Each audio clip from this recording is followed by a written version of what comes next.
terbang tinggi di angkasa, mencari sarang di atas pohon cemara. Reformasi hukum untuk kita semua, wujudkan Indonesia yang berdaulat dan sejahtera.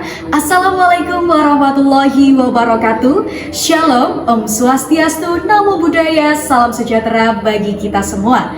Perkenalkan, saya Nafa Isma sebagai pembicara pertama yang akan memaparkan aspek historis filosofis, kemudian Ahmad Kamaluddin Sihombing sebagai pembicara kedua pada aspek yuridis normatif dan sosiologis antropologis, serta Yohan Aditama sebagai pembicara ketiga yang akan menyempurnakan bangunan argumentasi melalui studi komparasi antar negara dan memberikan proposal solusi yang solutif.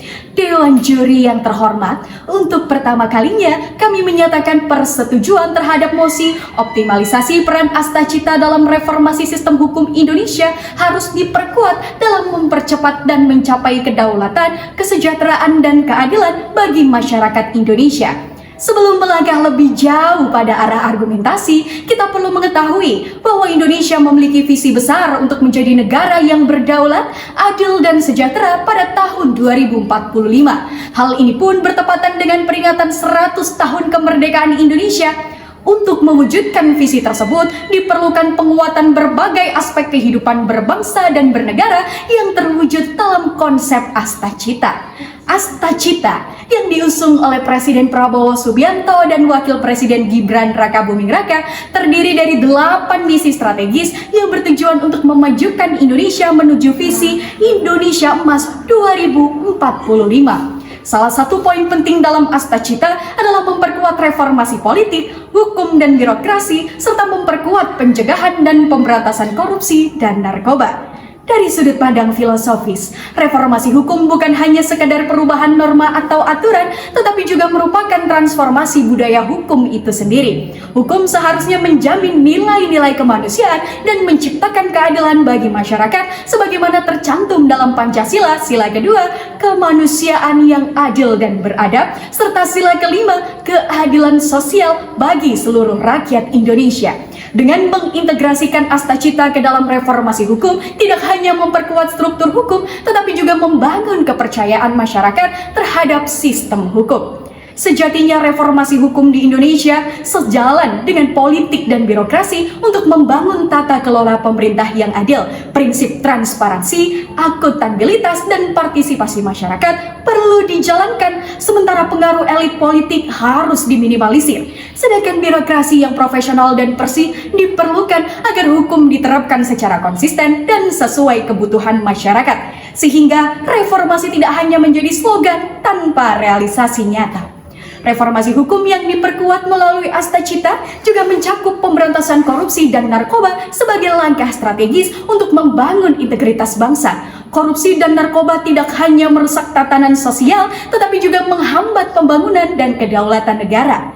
Layaknya virus yang terus menyerang organ-organ penting hingga sebabkan komplikasi dan kematian, korupsi merusak integritas dan moralitas dalam penegakan hukum serta pemerintahan secara keseluruhan. Korupsi tidak hanya menguras keuangan negara, tetapi juga menghancurkan kepercayaan masyarakat terhadap institusi publik. Undang-Undang Nomor 31 Tahun 1999 tentang pemberantasan tindak pidana korupsi merupakan landasan hukum yang dirancang untuk memberantas korupsi secara efektif di Indonesia. Undang-undang ini pun juga menjadi dasar pembentukan Komisi Pemberantasan Korupsi yang memperkuat upaya pemberantasan secara profesional dan berkelanjutan. Walaupun telah terdapat dasar yuridis yang jelas mengenai pemberantasan korupsi di Indonesia, Transparansi Internasional mengungkapkan bahwa pada tahun 2024, Indonesia mengalami stagnasi dalam indeks persepsi korupsi dengan skor tetap di angka 34. Pun dalam hal pemberantasan korupsi, peringkat Indonesia merosot dari posisi 110 menjadi 115 dari total 180 negara. Untuk itu, dalam upaya pemberantasan korupsi, diperlukan sinergitas antar lembaga pemberantas korupsi, kerjasama antar KPK, kepolisian, kejaksaan, serta lembaga terkait harus diperkuat agar upaya pencegahan dan penindakan korupsi dapat dilakukan secara efektif. Sejalan dengan nilai-nilai Astacita yang berorientasi pada keadilan dan integritas, lembaga pemberantas korupsi diberikan keleluasaan dan perlindungan agar bebas dari intervensi politik. Di sisi lain, dengan memastikan penguatan lembaga pemberantasan korupsi tidak hanya terfokus pada aspek penindakan penindakan semata, melainkan dengan menekankan pencegahan korupsi melalui edukasi, penguatan sistem birokrasi, dan penghapusan celah hukum yang memungkinkan korupsi terjadi. Dewan Juri menyambung pada pembahasan yang kedua, permasalahan narkoba menjadi hal yang tak kalah penting untuk diprioritaskan. Undang-Undang Nomor 35 Tahun 2009 yang secara tegas melarang peredaran gelap narkoba dan menetapkan kerangka hukum untuk penegakan hukum dan rehabilitasi penggunanya. Melalui pengoptimalan peran Astacita, langkah strategis yang dibuat guna memberantas narkoba ialah adanya pembentukan Deks Pemberantasan Narkoba yang melibatkan integrasi antar lembaga kepolisian, Badan Narkotika Nasional, Menteri Koordinator Bidang Politik dan Keamanan, hingga KPK untuk mengantisipasi adanya praktik korupsi dalam penanganan narkoba. Deks Pemberantasan ini bukan hanya bicara terkait penegakan hukum, tetapi meliputi pencegahan sampai dengan rehabilitasi bagi para penyalahguna narkoba. Berdasarkan pemaparan tersebut, kami menyetujui reformasi hukum menjadi bagian dalam misi Astacita dengan tujuan untuk mempercepat dan mencapai kedaulatan, kesejahteraan, dan keadilan bagi masyarakat Indonesia di tahun 2045. Dengan demikian, guna memastikan penyelenggaraan Astacita yang optimal, perlunya mendorong DPR dan masyarakat untuk mengawasi berjalannya program kerja Presiden Prabowo dan Wakil Presiden Gibran Rakabuming-Raka, terutama dalam reformasi hukum yang tertuang dalam Astacita ke-7.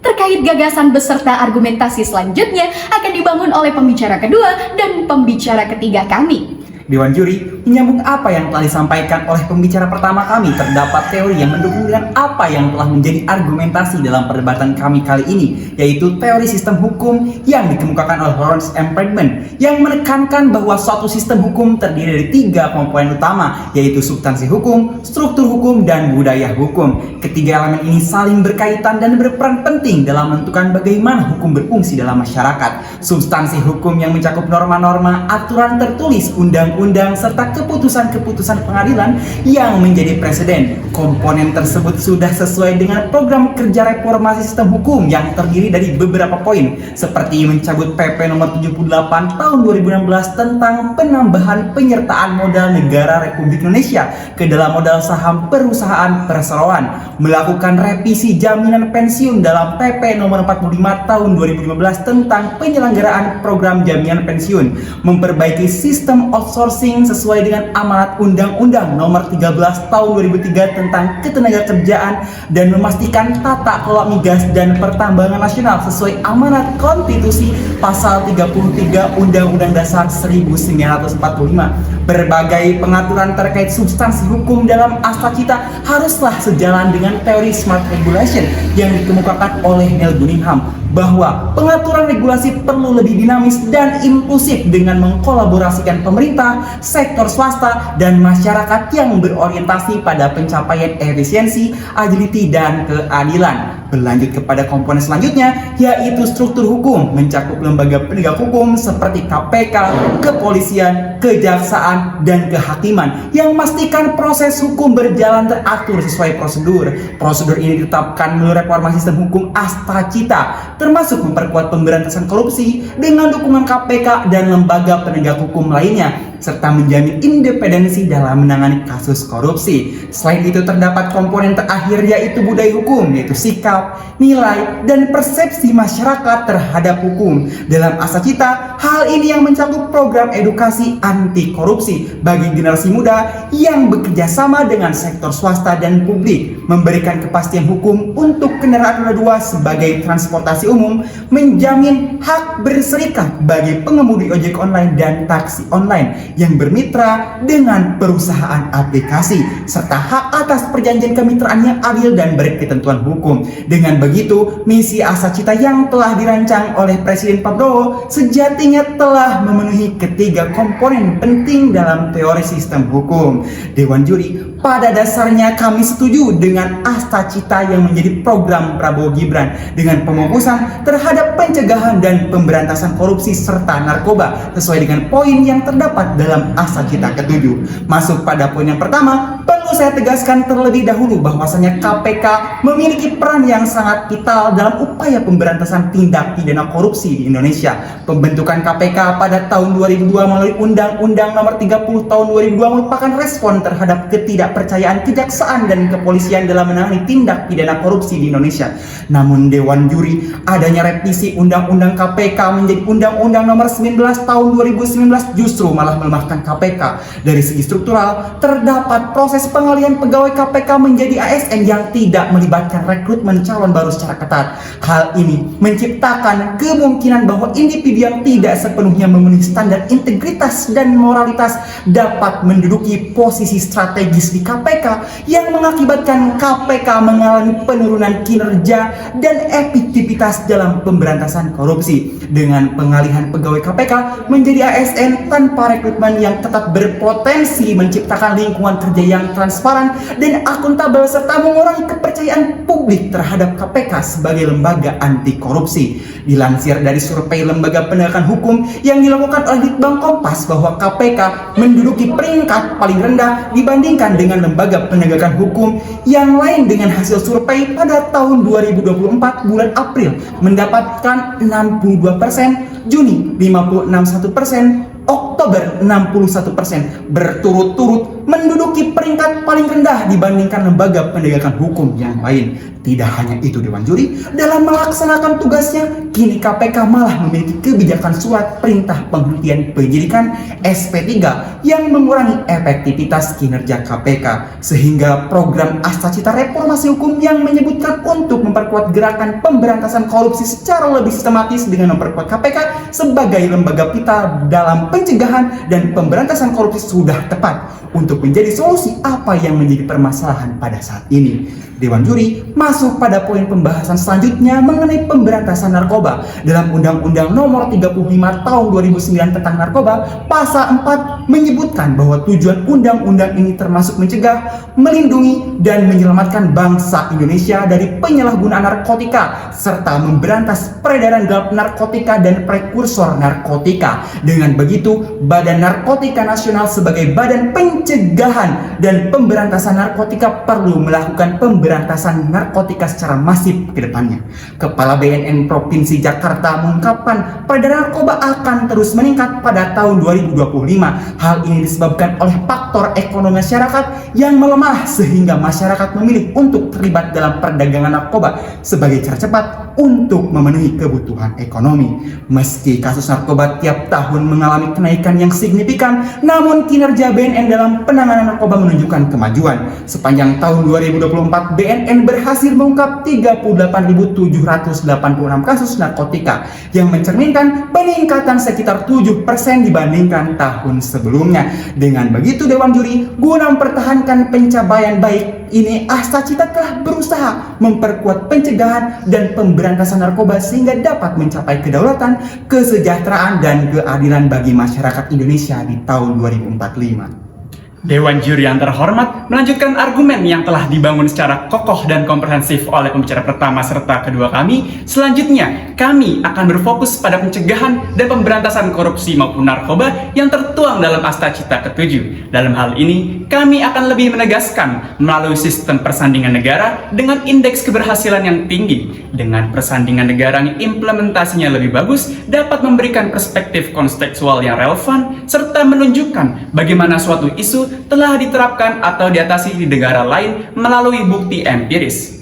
Berangkat pada fokus pemberantasan korupsi, Indonesia menempati posisi 115 dengan skor 34 pada indeks persepsi korupsi global. Meski terdapat lembaga seperti KPK, nyatanya penindakan kasus korupsi di Indonesia masih belum optimal dalam memberantas korupsi. Budaya korupsi yang masih mengakar, praktik suap menyuap, penggelapan, serta pengalokasian anggaran yang tidak transparan mengakibatkan kepercayaan publik terhadap pemerintah ikut menurun. Dalam penegakan kasus korupsi, Indonesia dapat belajar pada negara Denmark sebagai peringkat 1 indeks persepsi korupsi global. Denmark memiliki lembaga yang bertugas melakukan usaha pencegahan seperti The Danish Ombudsman. Lembaga ini bertugas melakukan audit rutin terhadap badan pemerintah untuk memastikan transparansi serta memberikan rekomendasi perbaikan bagi lembaga yang ditemukan memiliki celah terhadap korupsi. Sedangkan untuk usaha represif, terdapat lembaga yang bernama State Prosecutors for Serious Economic and International Crime. Lembaga ini memiliki fokus utama pada usaha represif, yaitu melakukan penyelidikan kasus-kasus korupsi yang melibatkan pejabat publik, politisi, atau perusahaan besar. Mereka juga mengumpulkan bukti, menginterogasi saksi, hingga melacak aliran uang atau aset yang terkait dengan praktik korupsi.